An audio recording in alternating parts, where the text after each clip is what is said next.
नमस्कार, यहाँलाई इतिहास सम्बन्धी तथ्य जानकारी दिने यस हिस्ट्री इन नेपाली च्यानलमा स्वागत छ। अघिल्लो कार्यक्रमहरूमा लिच्छवी शासनपछि कसरी खस साम्राज्यको उदय भयो र खस साम्राज्यको पतनसँगै कसरी 2200 र 2400 राज्यहरू बन्न गयो भन्ने बारेमा विस्तृत चर्चा गरेका थियौं। ससाना टुक्राहरूमा बनेको राज्यहरू मध्ये मगर राजा बलिहाङद्वारा बनेको राज्य पनि सो समयमा शक्तिशाली राज्यको रूपमा स्थापित भएको थियो। बल्डेङगढीलाई राजधानी बनाएको सो राज्यको उदय र पतन कसरी भयो यसबारे आजको कार्यक्रममा चर्चा गर्नेछौं। यो कार्यक्रम यस च्यानलका शुभेच्छुक तथा नियमित दर्शक सूरज राणाज्यूको अनुरोधलाई स्वीकार गरी तयार गरिएको छ। विश्वास छ सदाझै यस कार्यक्रमलाई पनि उत्तिकै मन पराइदिनुहुनेछ। आउनुहोस्, नेपाल तथा विश्व इतिहासको बारे तथ्य तथा प्रामाणिक जानकारी दिने उद्देश्यका साथ इतिहासका विद्यार्थीहरूद्वारा निर्मित यस कार्यक्रमलाई मन पराई लाइक, शेयर र सब्स्क्राइब गरिदिनु अनुरोध गर्दै म कार्यक्रम प्रस्तोता सार्थक नेपाल यहाँलाई हार्दिक स्वागत गर्दछु।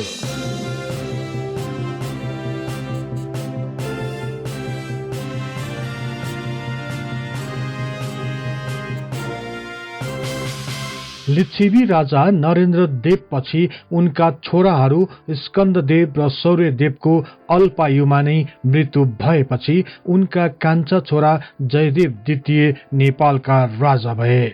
उनले करिब 28 वर्षसम्म राज्य गरे। तर उनी पछि नेपालमा को राजा भए भन्ने विषयमा इतिहास मौन रहेको छ। हुन त उनी पछि विजयदेव, शिवदेव तृतीय, मानदेव तृतीय, गणदेव द्वितीय, बलिराज, बलदेव र मानदेव चतुर्थ आदिको नाम उल्लेख भए तापनि यी विषयका ठोस प्रामाणिक स्रोतहरू प्राप्त हुन सकिरहेका छैनन्। यही भएर कतिपय इतिहासकारहरूले राजा जयदेव पछिको युगलाई नेपालको इतिहासमा अन्धकारको युग भनेका छन्। तर यो कालमा नै लिच्छवी राजाहरूको केन्द्रीय शासन फितलो बन्दै गइरहेको विषयलाई भने नकार्न सकिन्न। यसै ताका केन्द्र शासन कमजोर रही मन्त्री, भारदारहरू र स्थानीय प्रशासक तथा सामन्तहरू शक्तिशाली बन्दै गए। केही कालक्रमपछि ससाना राज्यहरूले स्वतन्त्र भएको घोषणा गर्दै विशाल लिच्छवीकालीन साम्राज्य ससाना राज्यहरूमा विखण्डन भए। यही समयमा मध्य नेपालमा रहेका मगर र गुरुङ जातिहरूले पनि आफ्नो राज्य बनाउने तयारीमा लागे। यसरी नेपालमा लिच्छवीहरूको शासन समाप्त हुँदै गएपछि केन्द्रले टाढा टाढाका प्रदेशहरूमा नियन्त्रण राख्न नसक्दा जातीय बाहुल्य क्षेत्रहरूमा ती जातिको मुखियाहरूले ससाना राज्यहरू स्थापना गरे। यसै क्रममा गण्डकी प्रदेशमा पनि मगर गुरुङ जातिका ससाना भुरे टाकुरे राज्यहरू देखा परे। तर यो अवस्था पनि लामो समयसम्म रहन सकेन।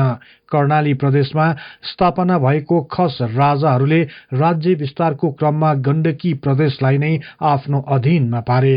त्यसपछि मगर गुरुङहरूको भुरे टाकुरे राज्यहरू पनि खस राज्य अन्तर्गत पर्न गयो।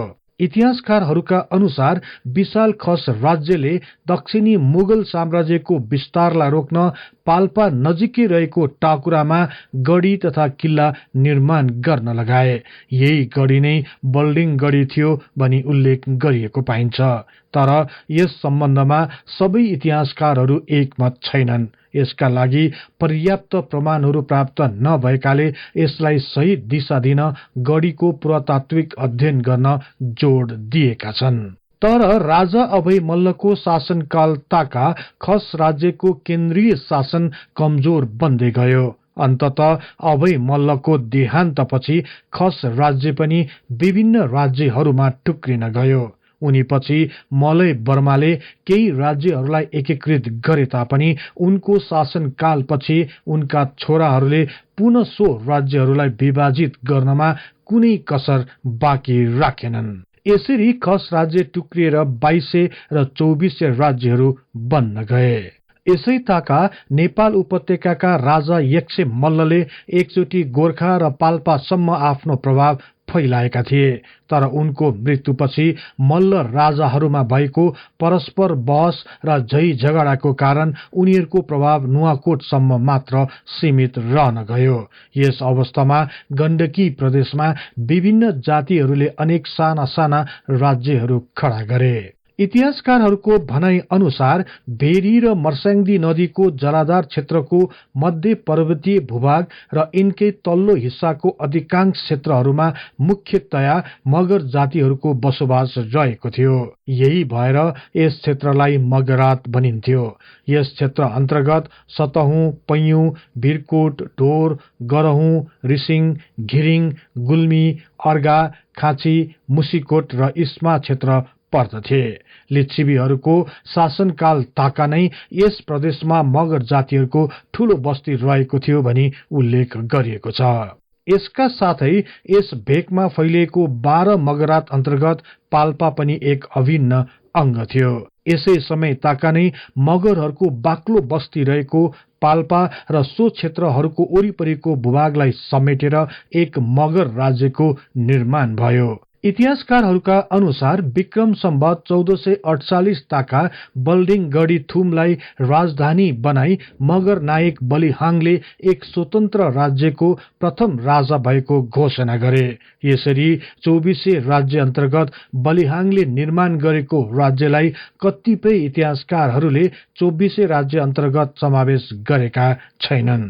पाल्पाको तानसेनबाट 45 किलोमिटर दक्षिण पश्चिम स्थित समुद्र सतह भन्दा 5000 फिटको उचाइमा महाभारत पर्वतको टाकुरामा अवस्थित रहेको क्षेत्र नै बल्डेङगढी हो। बल्डेङगढीको इतिहासमा एक रूपता नपाइए तापनि राजा बलिहाङले नै बल्डेङगढीलाई प्रख्यात बनाएका थिए भन्ने कुरामा भने दुई मत रहेन। बल्डेङगढीको नाम कसरी रहन गयो भन्ने सन्दर्भमा पनि इतिहासकारहरूको एक मत छैन। तर पनि बलिहाङको नेतृत्वमा 4000 सैनिकहरू सहित एक मगर राज्यको राजधानीको रूपमा बल्डेङगढीको अस्तित्व विक्रम सम्वत 1448 मा देखिएको थियो भन्ने कुरामा भने धेरै जसो इतिहासकारहरू सहमत भएका छन्। त्यसो भए मगर राज्यको राजा बलिहाङ वास्तवमा को थिए त भन्ने विषयमा पनि इतिहासकारहरू एक मत भएको पाइँदैन। इतिहासकार इमानसिंह चेम्जोङका अनुसार बलिहाङलाई पश्चिम पाल्पा भेगका मगर राजाको रूपमा उल्लेख गरेका छन्। उनैले मगरलाई किरात जातिको एउटा शाखाको रूपमा मानेकाले किरात भाषामा हाङको अर्थ राजा हुने हुँदा बलि राणा मगर राजा भएपछि बलिहाङ भन्न थालिएको हो। बलिहाङको अर्थ बलि राजा भन्ने हुन्छ। बलिहाङ सो समयका लोकप्रिय राजा थिए। यी राजा वीर हुनको साथै साहसी योद्धा पनि थिए। यिनी प्रजाका प्यारा राजा पनि थिए। कथन अनुसार उनी एक भविष्य द्रष्टा पनि थिए। एक दिन आफ्नो मृत्युको दिन नजिकै आएको थाहा पाएपछि यो कुरा आफ्ना भाइ भारदारहरूलाई सुनाए।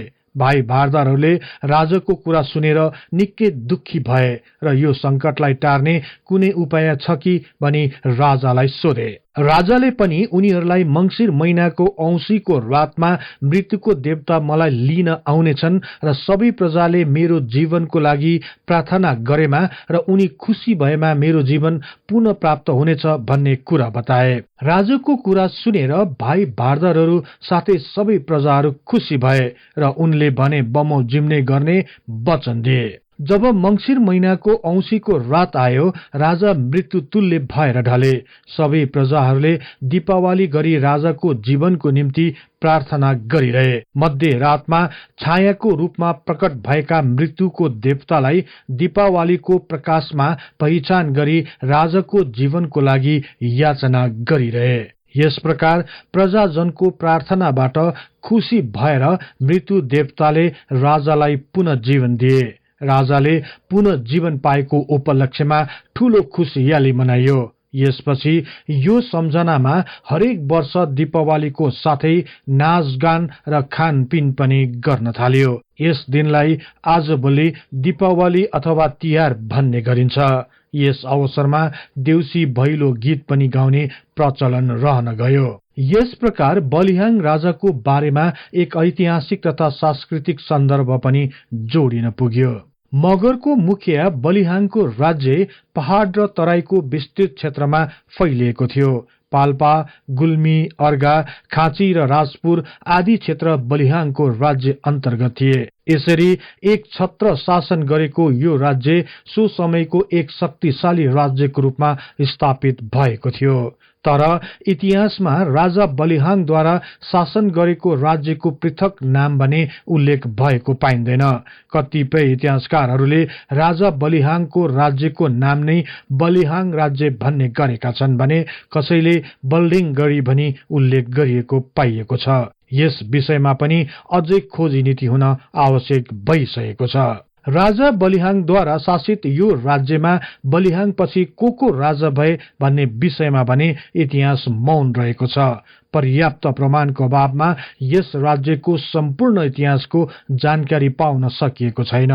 त्यसैले यसबारे विस्तृत अध्ययन र अनुसन्धान गरेमा मात्र मगरहरूको गौरवमय इतिहास झल्काउने राज्यको बारेमा नयाँ पिढीले धेरै जानकारी प्राप्त गर्न सक्नेछन्। बलिहाङले राज्य गरेको केही वर्षपछि नै यो राज्यभित्र मगरहरूका भाइ भारदारहरू बीच आपसी कलह सुरु भयो। यही कलहको कारण केन्द्रीय शासकको विरुद्धमा विक्रम सम्वत 1465 मा धुर्कोट राज्यले आफू अलग भएको घोषणा गर्यो। इतिहासकारहरूका अनुसार धुर्कोटमा जडिया राजा भएका कारण उनलाई जनताले अपदस्थ गरेपछि जुम्लाबाट आएका मल्ल ठकुरी खड्गराज धुर्कोटका राजा भए। यो विखण्डनको क्रम अझै रोकिएन। यसको 25 वर्षपछि नै अर्थात विक्रम सम्वत 1490 मा अर्गा, 1492 मा खाँची र 1493 मा गुल्मी पनि मूल राज्यबाट अलग भयो। यसरी मगरहरूको राज्य बिस्तारै कमजोर बन्न गयो। विक्रम सम्वत 1550 मा सेन वंशका 10औं पुस्ताका राजा चन्द्रसेनका छोरा रुद्रसेन राजा भए। राजा रुद्रसेनले आफ्नो राज्य विस्तार गर्ने क्रममा बलिहाङको राज्य अन्तर्गत रहेको पाल्पा क्षेत्रमाथि आक्रमण गरी आफ्नो अधीनमा पार्न सफल भए र राजा रुद्रसेनले नै आफ्नो राज्यको राजधानी रिब्दीकोटबाट पाल्पालाई कायम गरी शासन सुरु गरे। राजा रुद्रसेनले पाल्पा राज्यको स्थापना गर्दा गुल्मी, पर्वत, अर्गा र खाँची राज्यको स्थापना भइसकेको थियो। त्यसैले पनि राजा रुद्रसेनले आफ्ना छिमेकी राष्ट्रहरूसँग मित्रता कायम गर्नु नै श्रेयस्कर सम्झे र उनीहरूसँग दौत्य सम्बन्ध स्थापित गरे। पाल्पा राज्य बनेको समयमा नै अर्थात विक्रम सम्वत 1550 ताका नै मुसिकोट र इस्मा राज्य पनि स्वतन्त्र भएपछि बलिहाङ राज्य एक्लो र कमजोर बन्न गयो। यसपछि मगर राजा रणवीर राणा मगरको पालामा पाल्पा राज्यको नेतृत्वमा गुल्मी, अर्गा, खाँची, धुर्कोट, मुसिकोट र इस्मा गरी 7 राज्यहरूको एउटा राजनीतिक गुटको निर्माण भयो। यसबाट बलिहाङ राज्य कमजोर हुँदै गएपछि बलिहाङ राज्य अन्तर्गतको राजपुर क्षेत्र पनि पाल्पा राज्यको अधीनमा पुग्न गयो। राजा अमरसेनको मृत्युपछि उनका छोरा गन्धर्वसेन पाल्पाका राजा भए। विक्रम सम्वत 1808 को अन्ततिर पाल्पाका राजा गन्धर्वसेनको पालामा पाल्पा, गुल्मी, अर्गा, खाँची, धुर्कोट, मुसिकोट र इस्मा राज्यहरू मिलेर बलिहाङ राज्यमाथि आक्रमण गरे। यस आक्रमणमा बलिहाङ राज्यले नराम्रो हार बिहोर्नु पर्यो। पराजित राज्यको भूभाग पाल्पा र गुल्मीले बाँडेर लिए। तर खिदिमको विभाजनको विषयलाई लिएर यी राज्यहरू बीच विवाद उत्पन्न भयो र अन्ततः सो क्षेत्र एक ब्राह्मणलाई प्रदान गरिएको कुरा इतिहासकारहरू बताउँछन्।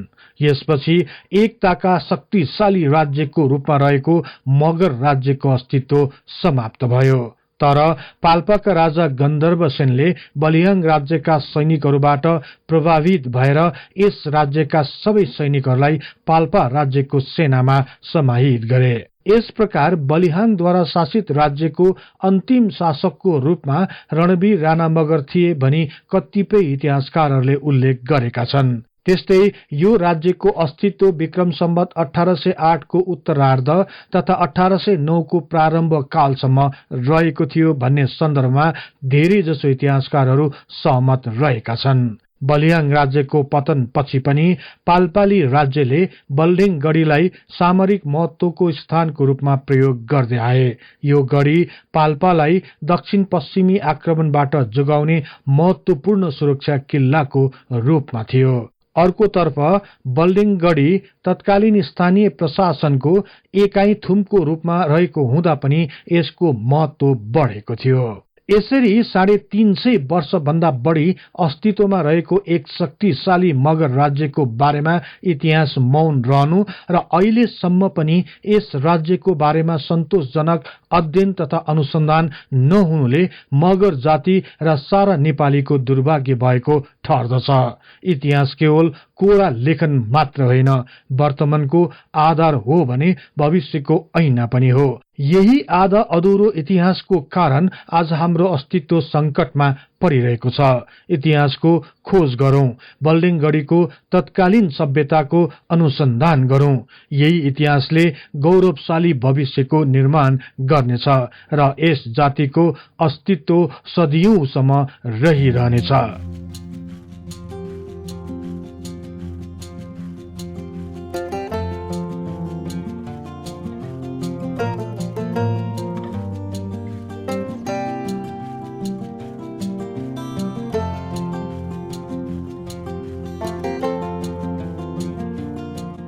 यो कार्यक्रम यहाँहरूलाई कस्तो लाग्यो कृपया कमेन्ट बक्समा लेखी पठाउनुहोला। यस्तै रोचक तथा तथ्य इतिहासको लागि हिस्ट्री इन नेपाली च्यानललाई सदैव सम्झनुहोस्। इतिहासको कुनै पनि कालखण्डबारे तपाईलाई सुन्न र बुझ्न चाहना राख्नु भएको छ भने तल रहेको कमेन्ट बक्समा उल्लेख गर्नुहोस्। हामी सो बारे प्राथमिकताका साथ कार्यक्रम बनाउने नै छौं। जाँदा जाँदै यस च्यानललाई लाइक, शेयर र सब्स्क्राइब गर्दै बेल आइकनमा क्लिक गरी हाम्रो यो तथ्य इतिहासको बारे ज्ञान प्रसार गर्ने लक्ष्यलाई साथ दिनुहोस् भन्दै अर्को कार्यक्रममा फेरि भेट्ने बाचा गर्दै म सार्थक नेपाल बिदा हुन्छु।